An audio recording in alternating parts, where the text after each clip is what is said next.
So now that I've centered the clay on the wheel, I've also created this shape where you've got curved walls and a flat top. I've created a slight indent here as well, and this will allow, when I start pinching the walls of the bowl up later, to minimize the amount of waste coming from the edges here. I've created a flat top on the surface here as well, because what I'm going to do now is press my thumb into the clay, and that'll allow me to open it up. So I'm going to open up the clay, and I'm looking for about that much thickness at the bottom between where the base of the clay is and where it attaches to the board. So let's try that now.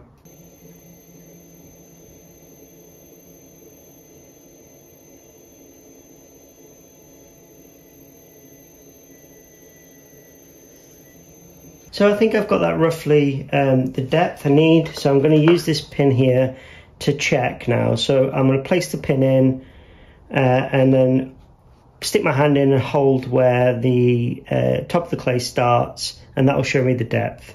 The pin should stand on its own, it shouldn't fall over, so let's take a look. So it's a little bit thick. I'm going to push it down a little bit further.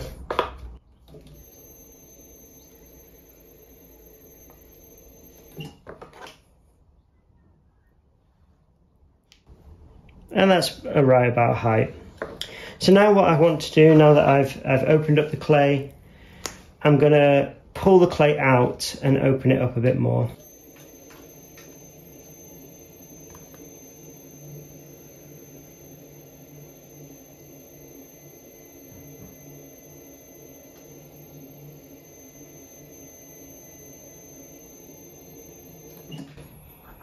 So I've opened up the clay roughly 5 centimeters. The next part is to compress the base to make sure that it's really nice and firm.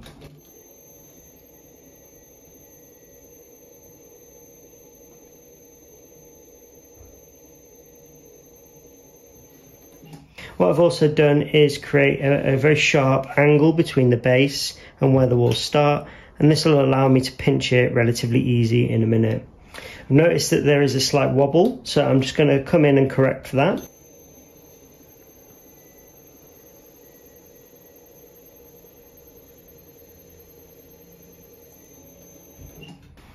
And now that that's nicely opened, we can now begin pinching the walls up.